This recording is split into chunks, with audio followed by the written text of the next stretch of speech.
అందరికీ నమస్కారం. మన ఈ మధ్య నిజామాబాద్‌లో మేము సంక్రాంతికి వస్తున్నాం ఈవెంట్ చేయడం జరిగింది. అది నిజామాబాద్ పట్టణంలో ఫస్ట్ టైం. ఇంతకుముందు ఎప్పుడు మన దగ్గర సినిమా ఈవెంట్స్ పెద్దగా జరగవు. అప్పుడు ఒకసారి ఫిదా సక్సెస్ మీట్ ఒకటిసారి పెట్టాము. మళ్ళీ సంక్రాంతికి వస్తున్నాం చేసాం. అంటే ఆ నిజామాబాద్‌తో నాకున్న అనుబంధం అలాంటిది.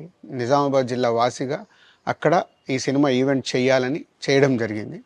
పోతే ఆ ఈవెంట్‌లో నేను మన కల్చర్‌లో ఉండే మన దావత్ గురించి, మటను, తెలగలు గురించి సంబోధించాను. నేను ఆ మాటలల్లో తెలంగాణ వాళ్ళని నేను అవమానించానని, తెలంగాణ నేను హేళన చేశానని కొంతమంది మిత్రులు కామెంట్స్ చేసి సోషల్ మీడియాలో పెట్టారని తెలిసింది.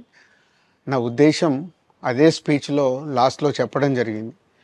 తెలంగాణ మన కల్చరు, మన దావత్తు నేను మిస్ అవుతున్నాను. సంక్రాంతికి 2 సినిమాలు రిలీజ్ అయ్యాక మన తెలంగాణ కల్చర్ దావత్‌ని నాకు చేసుకోవాలని ఉందని.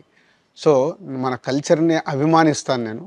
అదే అర్థం చేసుకోకుండా దాన్ని కొందరు సోషల్ మీడియాలో రాద్ధాంతం చేస్తున్నారని తెలిసింది. నిజంగా మీరందరూ ఆ మాట వల్ల ఏదైనా హర్ట్ అయి ఉంటే నన్ను క్షమించండి. ఎందుకంటే నా ఉద్దేశం అది కాదు. ఎందుకు చెప్తున్నానంటే నేను నిజామాబాద్ జిల్లా బాన్సువాడలో ఫిదా అనే సినిమా షూటింగ్ చేసి ప్రపంచవ్యాప్తంగా ఆ ఫిదా సినిమా ఎంత అప్లాజ్ వచ్చింది. భానుమతి క్యారెక్టర్కి, మన తెలంగాణలో ఉండే కల్చర్కి, ఆ సినిమా ఎంత ఒక ఫ్యామిలీ ఎమోషన్స్కి ఎంత విలువ ఇస్తామనేది చెప్పడం జరిగింది ఆ సినిమాలో. అది ప్రపంచవ్యాప్తంగా ఫిదా సినిమా ఎంత పెద్ద హిట్ అయిందో మీ అందరికీ తెలుసు. అలాగే బలగం అనే సినిమా తీసినప్పుడు తెలంగాణ సమాజం మొత్తం మమ్మల్ని అభినందించింది. తెలంగాణ ప్రజలందరూ ఆ సినిమాను ఆదరించి ఇది మా సినిమా అని గుండెలకు హత్తుకున్నారు. అన్ని రాజకీయ పార్టీలు ఆ సినిమాని అప్రిషియేట్ చేస్తూ మమ్మల్ని ప్రతి ఒక్క స్టేజ్ దగ్గర తీసుకెళ్ళి అభినందించారు అన్ని రాజకీయ పార్టీలు. సో, ఒక తెలంగాణ వాసిగా ఒక తెలంగాణని అభిమానించే నేను తెలంగాణని హేళన చేస్తానని ఎలా అనుకున్నారో నాకు తెలియదు.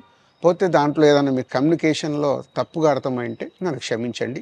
మీ మనోభావాలు ఆ కొందరు ఎవరైతే దెబ్బతిన్నాయని అనుకుంటున్నారో వాళ్ళందరికీ నా విజ్ఞప్తి, మీ మనోభావాలు దెబ్బతింటే నన్ను క్షమించండి.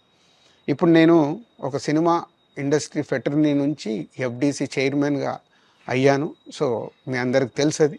సో, ఇటు సినిమా ఇండస్ట్రీకి, అటు ప్రభుత్వానికి మధ్యలో ఉంటూ సినిమా ఇండస్ట్రీకి అవసరపడ్డట్టుగా నేను అన్ని సహాయ సహకారాలు చేస్తూ ఈ హైదరాబాద్లో హెల్దీ వాతావరణము తెలుగు సినిమాకి, తెలంగాణలో అభివృద్ధి చెందాలనుకునే యువతకి అందరికీ నేను ఉపయోగపడేలాగా ఉండాలి. మొన్న అలాగే పవన్ కళ్యాణ్ గారు కూడా చెప్పారు, యూత్ చాలా ఉన్నారు, వాళ్ళందరికీ కూడా సినిమా ఇండస్ట్రీలో ఇష్టం ఉన్న వాళ్ళని అప్గ్రేడ్ చేసి చేయాలని. ఆ ప్రభుత్వంతో కూడా అక్కడ సినిమాలో కావాల్సిన అందరినీ డెవలప్ చేస్తూ వాళ్ళందరూ మళ్ళీ తెలుగు సినిమాకే, తెలంగాణలో నేర్చుకున్న, ఆంధ్రాలో నేర్చుకున్న వాళ్ళందరూ తెలుగు సినిమాకే ఉపయోగపడతారు. సో, అందరికీ తెలంగాణలో ఉండే అన్ని రాజకీయ పార్టీలకి నా విజ్ఞప్తి, నన్ను రాజకీయాల్లోకి లాగకండి. అలాగే ఎఫ్‌డీసీ అనేది కూడా సినిమాకి ఉపయోగపడేలాంటి అభివృద్ధి పనుల గురించి అవే చేస్తాను తప్పితే అది రాజకీయాలకు సంబంధించింది కాదు. ఎఫ్‌డీసీ కానీ, నేను కానీ సినిమాలకే ఉపయోగపడతాము. ఇది అన్ని రాజకీయ పార్టీలు అర్థం చేసుకొని ఫర్దర్‌గా నన్ను ఇలాంటి అవసరం లేని వీటిలోకి లాగకూడదు అని మీ అందరికీ, అన్ని రాజకీయ పార్టీలకు నా విజ్ఞప్తి.